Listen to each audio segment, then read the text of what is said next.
The disposal order was already signed when they handed me the assessment. 72 hours.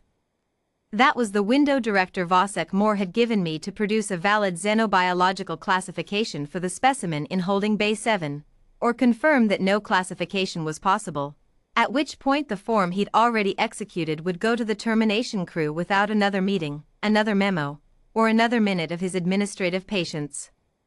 He said it the way men say things when they've already decided. The classification form was courtesy. The disposal order was the plan. I told him I understood. I picked up my field kit, my annotation tablet, and my thermos and walked down to holding bay 7. The corridor lights there run dim to reduce stress stimulus in housed fauna. I stood outside the observation glass before I went in, just looking. The specimen was in the back corner, which is where every uncategorized apex predator goes. They always find the corner with the best sightlines, the thickest wall at their back, the widest angle on the door. You don't teach them that. They arrive knowing. I had read what little the intake team had managed to log. Cephalopod adjacent. 6 arms, each prehensile and independently articulated, tucked tight against its body right now. Chromatophore hide, at rest it was holding a deep charcoal pattern, mottled at the edges, but the intake notes mentioned it had gone full active camouflage twice during processing and 2 of the 4 handlers had walked out of the room. Not because of aggression. Because of the specific quality of the stillness. One of them wrote in the margin, "It wasn't hiding from us. It was deciding." Roughly the mass of a large hound, but longer, lower, built for patience rather than speed. No known origin world. No known pack affiliation. The transport manifest said it had been found alone in an abandoned forward survey habitat on the edge of the mapped belt, not caged, not injured, simply present, as though it had been waiting for someone to come along and open the outer door. I went in. I set my kit on the center table, poured tea from the thermos, a habit so old it functions as a biological process by this point in my career, and opened my annotation tablet. The intake team's notes were barely 2 pages. I had 72 hours to fill. The specimen did not move for the first 4 hours. I am used to that. Apex animals take their time. I worked. I noted dimensions, I sketched the arm tuck configuration, I logged the chromatophore pattern at 15-minute intervals. I drank my tea.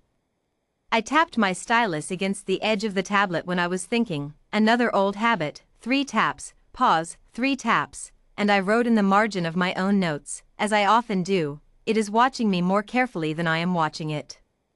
On the 5th hour, it moved. Not toward me.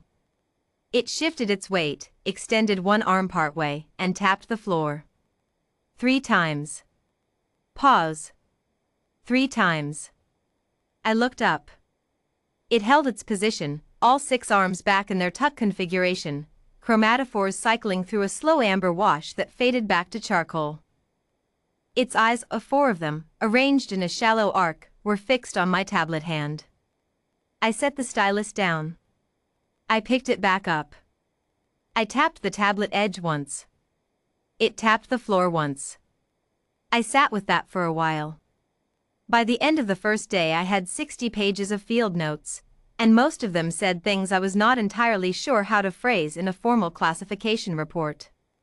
The specimen, I had begun thinking of it as Greth in my notes, no formal reason, it was simply the sound I found myself using, had spent the better part of 6 hours watching me work and then, methodically, mirroring small things. The stylus taps. The way I set my thermos to the left of the tablet, never the right. The particular angle at which I tilted my head when I was reading something twice. These were not accidents. There was an interval between observation and replication that felt, for lack of a less loaded word, deliberate. Greth was not confused. Greth was not distressed. Greth was taking notes. I wrote at the top of a fresh page, "It is not attempting to communicate. It is attempting to catalog." I underlined that twice and then wrote underneath it, "which means it has already decided I am worth cataloging." I slept on the cot in the observer's alcove. When I woke at the 4th hour of night cycle, Greth had moved to within 2 meters of the cot, arms tucked, breathing slow, chromatophores locked on a pattern I hadn't seen before, deep blue-black with a faint amber edge along the crown. Not threatening. Not displaying. The closest word I had was present. I drank the last of the cold tea and went back to sleep. By the end of the 2nd day I had stopped thinking of this as an assessment. Greth had begun bringing things to the table, not objects, it had none, but positions. It would arrange itself beside me while I worked, not touching, angled so its 4 eyes had the same view of my tablet that I had. At one point I walked a slow circuit of the room to stretch my legs, and Greth followed at 2 meters, matching pace, then stopped when I stopped, and returned to its position beside me when I sat. I wrote, "It is not following me. It is keeping pace with me." The distinction is not small. On the morning of the 3rd day, Director Moore came to the observation window. I saw him arrive on the bay camera. He stood there with his hands behind his back looking at the two of us, me at my table with 60 pages of annotation, Greth at the edge of the table with its crown pattern glowing amber in the lab light, and he keyed the intercom. "You have 8 hours," he said. "I know," I said. Classification or confirmation of unclassifiable. Those are the 2 options. "I know." He clicked off. Greth had not moved during this. Its eyes tracked the intercom panel when Moore spoke, held there for a moment after he went silent, and then returned to my tablet. I wrote for 6 of the 8 hours without stopping. At the 2-hour mark, I heard the disposal team arrive in the outer corridor. 4 of them, armed, standard termination protocol for uncategorized apex fauna. I did not get up. I kept writing. Greth heard them before I did. I know this because the chromatophores shifted, not to camouflage, not the hiding pattern the intake notes described. Instead, Greth went the other direction entirely. Every chromatophore cell activated at maximum saturation, a full-body display of deep amber and black in sharp geometric bands, every arm extended and fully deployed, the creature suddenly occupying twice the visual space it had held a moment before. 6 arms spread. All 4 eyes forward. Perfectly, absolutely still. The disposal team opened the outer door. They did not open the inner door. I could hear them on the intercom, Moore's voice, clipped and increasingly tight, telling them to proceed. I could hear the team leader's voice, much quieter, saying that he was going to need a moment to assess the situation. Moore told him there was nothing to assess.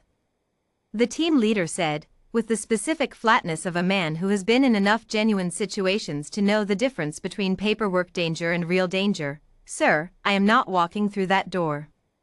Nobody walked through the door. I finished my report. I filed it through the station classification system before I stood up, because once I stood up I was going to have a conversation with Moore that was going to take some time and I wanted the paperwork already moving.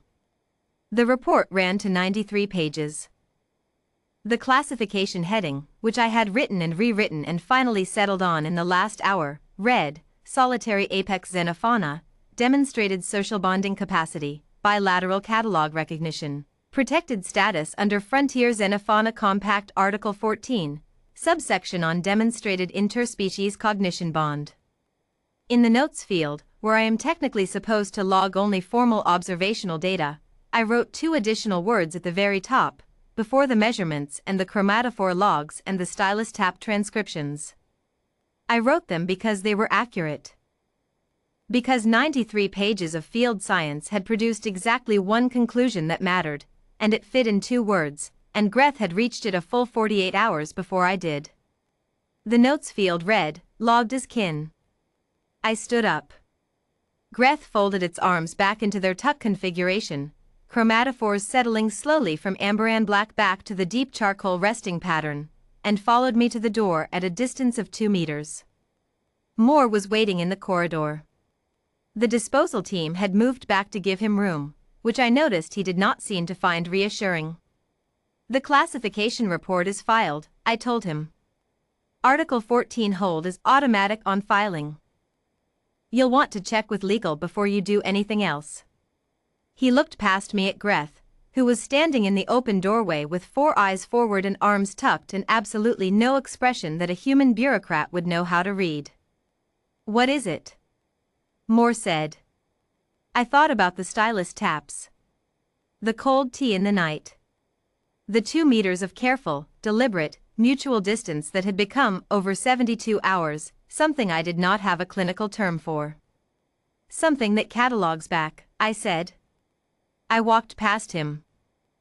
Greth followed at 2 meters, steady as always, and behind us the disposal team stood in a corridor that felt, for reasons none of them could have put into a report, significantly smaller than it had when they'd arrived.